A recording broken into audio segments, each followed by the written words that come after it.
Hello shooters, today's episode of TI's Toys is the Russian SVT-40.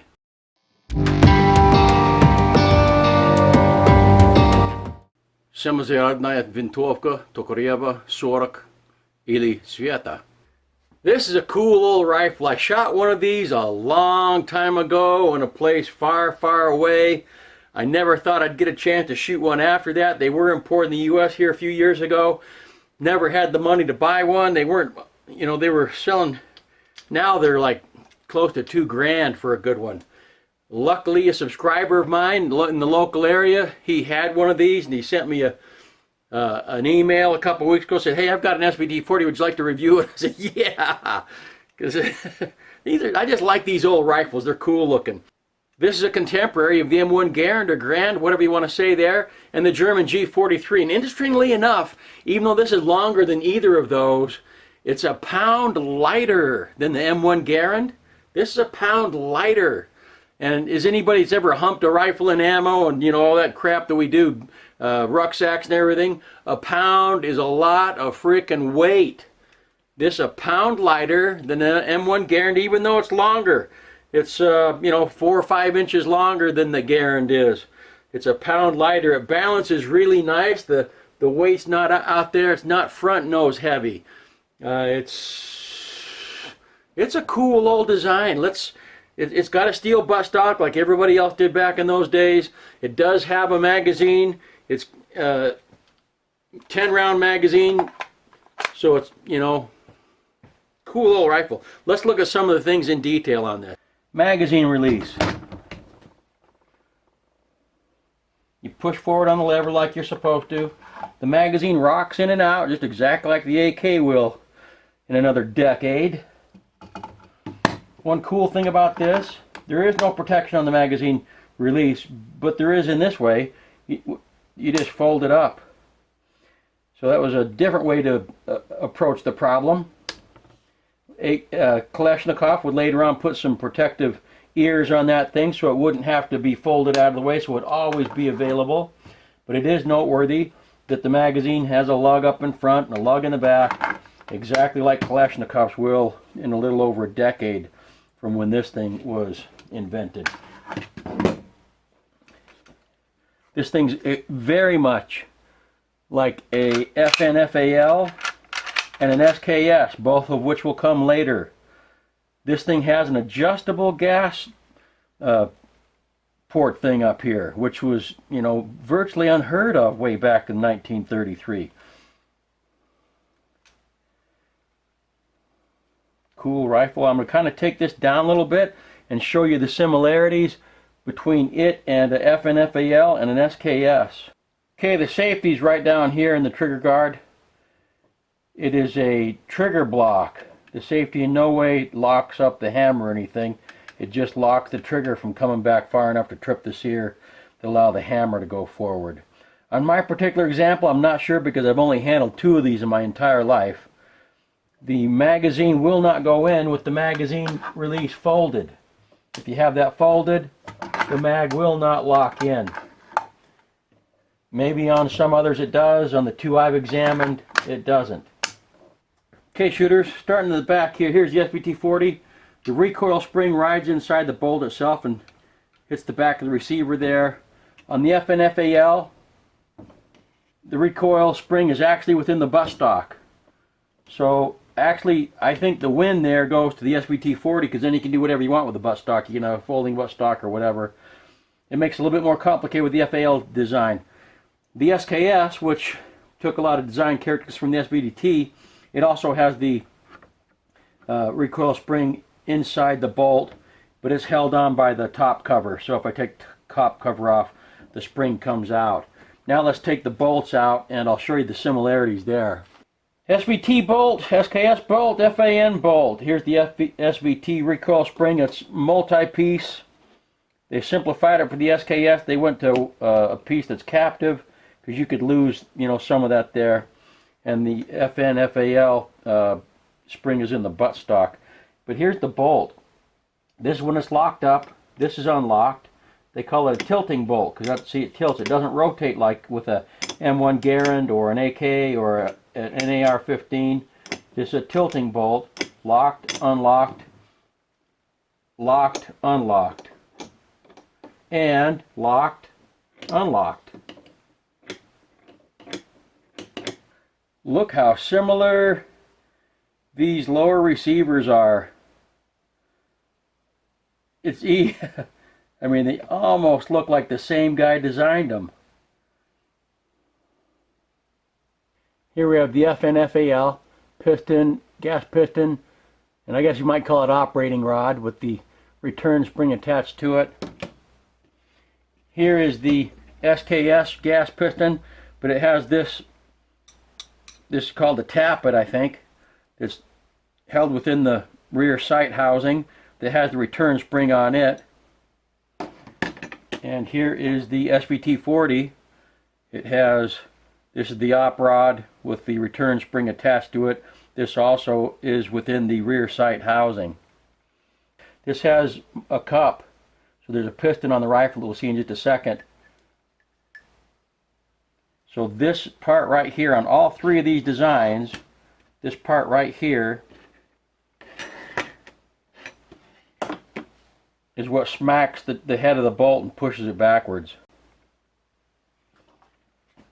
So on the SVT, gas comes through a hole in the barrel, comes up, here's the adjustable gas port.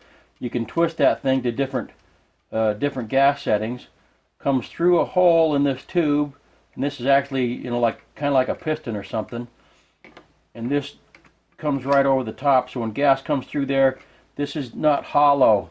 That's closed at the bottom, right there where my fingernail is. So gas comes through there, pushes this thing back. This is all attached to it.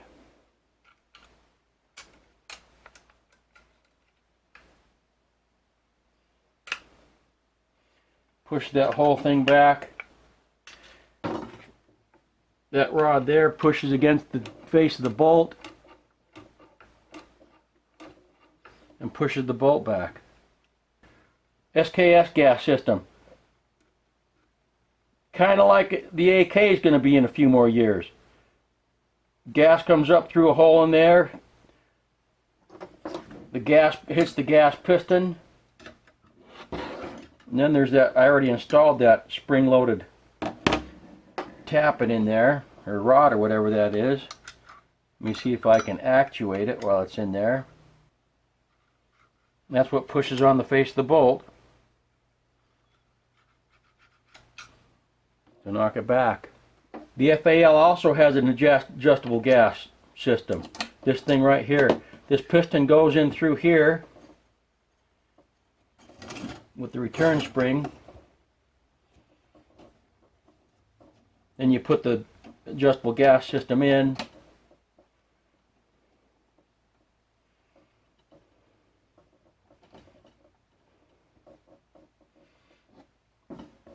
Gas goes through the barrel, comes up through there, hits the face of the piston. Piston comes back, and exact same thing. That rod comes back right through that hole and pushes the bolt back.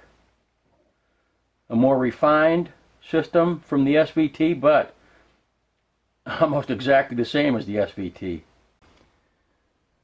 Another serious similarity between these two is the way the top cover has grooves in the receiver that this top cover slides on for the FNFAL, and almost the exact same thing with the SVT. Grooves in the receiver.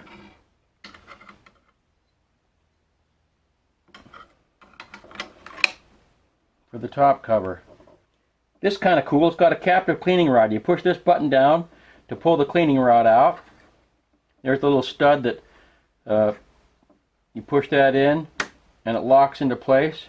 Kalashnikov later on will delete that when he designs his rifle and put a stop there underneath the front sight, but this has a little, almost like a bayonet stud catch to keep the cleaning rod from, otherwise if you don't have something there when you shoot it, the cleaning rod will come out because of recoil. Okay, the SVT-40 has a fluted chamber. Hope you can see those flutes on that fired piece of steel casing there. From what I can understand, the SVT-40 is the first mass-produced rifle that has a fluted chamber. HK would later, in Germany, HK would take that fluted chamber principle and have it across their whole family, from the MP5, even the P7 handgun, all the way up to the G3 and G33 and things like that. But SVT-40, maybe the SVT-38, I don't know about that. But for sure, the SVT-40 has a fluted chamber, which is kind of cool. The Soviet High Command, Stalin himself, wanted one of these rifles in the hand of every infantryman he had. That never came to be. These things are not as accurate as a Mosin. This one, the first shot will be about 8 inches away from the rest of the group. The rest of the group's going to be about 5 inches in diameter, but the first shot's going to be like 8 inches somewhere else. These characteristically have a first shot that's way out of the ballpark. So it's kind of, kind of comical almost that they made some of these into sniper models, because they just don't have the accuracy to be a sniper model. Very lightweight, nice rifle. 1.6 million were made, but then they stopped because they had way more Soviet soldiers than they even had Mosins. In fact, it was commonplace to send a soldier onto the battlefield without a rifle and say, dude, just go pick one up. They'll be on the ground. So it was so much cheaper. It was so much cheaper to produce a Mosin compared to one of these. So they stopped production of these, and they just started cranking out the Mosins by the million. But there was 1.6 million of these made. These were used by the Germans even during World War II. They captured a couple 100,000 of these bad boys, and they put them to use because it's a good rifle. It's a good semi-automatic rifle, 10-round magazine. My buddy only has one magazine. These magazines are $250, $300 a piece, so he's only got one. But they were issued with 2 or 3 or 4. It would have been, I would have rather had this than a Mosin Nagant, no question about it. I would have rather had this than a K98K, no question about it. I would have rather had this than the English Smelly, no question about it. I probably would rather, I don't know, if I'd rather have this or the Garand. I don't know, that'd be kind of a toss-up. I'd rather have this than a G43 that the Germans came out with later. That had more problems than this did. But it's just a cool piece of history, a cool rifle. It's fun to shoot, low recoil compared to a Mosin. These are fun guns. It's super important when loading a magazine like this that has rim cartridges like a Mosin or a Smelly or this SVT.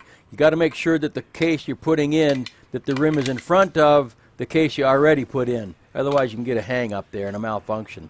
This is going to be my first shots with the rifle.